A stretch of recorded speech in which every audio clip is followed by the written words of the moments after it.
વડોદરાના દક્ષિણ વિસ્તારમાં ભર ઉનાળે પાણી કાપા છે। પાણી ન આવતા લોકોની મુશ્કેલીઓમાં વધારો થયો છે। સાંજે પણ માંજલપુરમાં બંને ઝોનમાં પાણી નહીં મળે। માંજલપુર ટાંકી ખાતે ફ્લો મીટર બેસાડવાની કામગીરી ચાલી રહી છે, ત્યારે દક્ષિણ વડોદરાના 50,000 લોકોને પાણી નહીં મળે। પાણી કાપને પગલે મહિલાઓનો પાલિકા સામે આક્રોશ।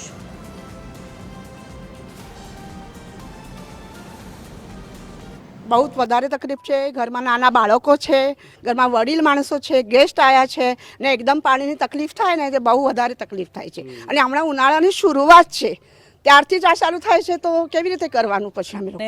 મને એવું લાગે છે કે આ કામ સરકારે પહેલેથી કરવું જોઈએ। અને હવે અમને આ તકલીફ થાય અને આ ગરમીમાં તકલીફ થાય એ તો એટલે હેડેક જ છે બધા માટે। સો મને એવું લાગે છે કંઈક તો સરકાર કરો। અમે વોટ આપીએ છીએ, બધું કરીએ છીએ, થોડું ઘણું તો અમારા માટે કંઈક કરો, કેમ કે આ તો ચલો માણસો જતા રહે છે, પછી બૈરાઓને બાકી બધું કામ કરવાનું હોય છે। હવે એ કામ ના થાય તો અમને તો તકલીફ જ થવાની છે ને। અમે તો પાણી તમે નહીં માનો, અમે અઠવાડિયામાં 2 દિવસ 2 ઘર ભેગા થઈને અમે ટેન્કર મંગાવીએ છીએ, બરાબર।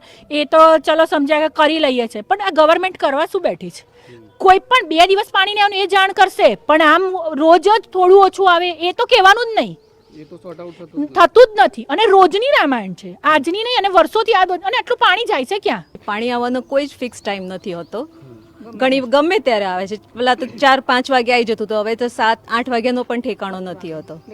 એવું છે, ક્યાં જવું હોય તો જવાય નહીં એમ।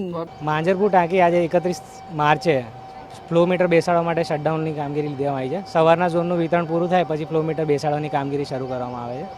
એટલે સાંજના ઝોનમાં આજે 5:30 થી 6:30નો એક ઝોન છે અને એક ઝોન 7 થી 8 વાગ્યાનો ઝોન છે। તો સાંજના આ 2 ઝોનમાં આજે પાણી વિતરણ નહીં કરી શકે અને કાલે સવારે રાબેતા મુજબ પાણી આપવામાં આવશે। જાહેરાત આ કામગીરી તો આજે સાંજે જ પૂરી થઈ જશે, એટલે પાણીનું લેવલ થાય એટલે સવારનો ઝોન રાબેતા મુજબ આપી દેવાશે। લો પ્રેશરથી એટલે આપણે જાહેરાત લો પ્રેશરની આપેલી છે, પણ કામગીરી વહેલી પૂરી થાય એટલે આપણે પાણી રેગ્યુલર બેઝ ઉપર આપવાનું આપણું પ્લાનિંગ છે। કદાચ બાય ચાન્સ કંઈક કામગીરીમાં કોઈક રીઝનથી કંઈક વિલંબ થઈ જાય તો લો પ્રેશરથી આપવામાં આવશે, બાકી અમારું પ્લાનિંગ તો રેગ્યુલર પાણી આપવાનું છે। ટેન્કર રાજ ઘણા બધા વિસ્તારોમાં આજે પણ છે, લોકોને ટેન્કર પર નિર્ભર રહેવું પડે છે।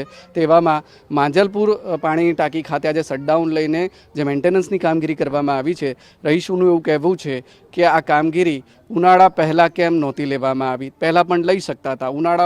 ઉનાળો શરૂ થાય ને આ પ્રકારની તકલીફો શરૂ થાય, મેન્ટેનન્સની કામગીરી શરૂ કરવામાં આવે તો સ્વાભાવિકપણે આજે સમગ્ર દક્ષિણ વડોદરાને પાણી નથી મળી રહ્યું અને તેમની તકલીફમાં ખૂબ વધારો થયો છે। કેમેરામેન જિગ્નેશ સોલંકી સાથે અમિત ઠાકોર, TV 13 વડોદરા।